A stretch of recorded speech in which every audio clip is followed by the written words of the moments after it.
MP Anwarul Azim আনার হত্যার অন্যতম আসামি মোহাম্মদ সিয়াম হোসেনকে দেশে ফেরাতে নেপালে গেল 4 সদস্যের গোয়েন্দা দল। ডিবির ধারণা, সিয়াম আনারের মরদেহ গুমে সহায়তা করেছিল। তাকে ফিরিয়ে আনা গেলে মিলবে গুরুত্বপূর্ণ তথ্য। এছাড়া যুক্তরাষ্ট্র পালানোর সময় কাঠমান্ডু ব্যবহার করায় মূল পরিকল্পনাকারী শাহীন সম্পর্কেও তদন্ত করবে গোয়েন্দা দল। ঝিনাইদহ 4 আসনের এমপি আনোয়ারুল আজিম আনার হত্যার তদন্তে ভারতের পর এবার নেপাল গেল গোয়েন্দা পুলিশের 4 সদস্যের তদন্ত দল। দেশটি থেকে এ হত্যার অন্যতম আসামি সিয়ামকে ফিরিয়ে আনাই তাদের উদ্দেশ্য। শনিবার সকালে হযরত শাহজালাল আন্তর্জাতিক বিমানবন্দর থেকে বাংলাদেশ বিমানের একটি ফ্লাইটে কাঠমান্ডুর উদ্দেশ্যে রওনা দেয় দলটি। এর আগে গণমাধ্যমের সাথে কথা বলেন গোয়েন্দা পুলিশের অতিরিক্ত কমিশনার হারুনুর রশিদ। আমরা তদন্ত কাজে যাচ্ছি।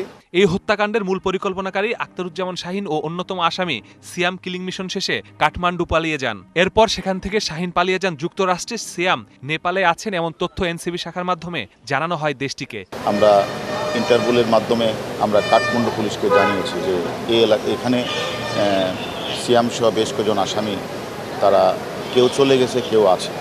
এই বিষয়গুলি তাদেরকে আমরা অবহিত করেছি এবং তারা যদি থাকে তাহলে তাদেরকে যেন তারা গ্রেপ্তার করে, এটা আমরা তাদেরকে অনুরোধ করেছি। ডিবির ধারণা, সিয়াম আনার হত্যায় সরাসরি জড়িত, মরদেহ গুমেও ভূমিকা ছিল তার। তাই সিয়ামকে ফেরাতে পারলে আরও গুরুত্বপূর্ণ তথ্য পাওয়ার আশা গোয়েন্দাদের।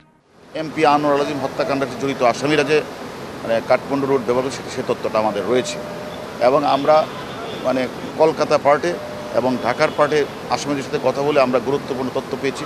সব কিছু মিলেই এটা ক্রস এক্সামিন করার জন্য মূলত আমরা যাচ্ছি। এ হত্যার ঘটনায় এ পর্যন্ত ঢাকায় 3 জন ও কলকাতায় গ্রেপ্তার হয়েছেন 1 জন। শাহীন যুক্তরাষ্ট্রে পালিয়ে থাকলেও সন্দেহভাজন মোস্তাফিজ ও ফয়সাল সম্পর্কে কোনো তথ্য নেই পুলিশের কাছে। Masudur Rahman, DBC news, Dhaka.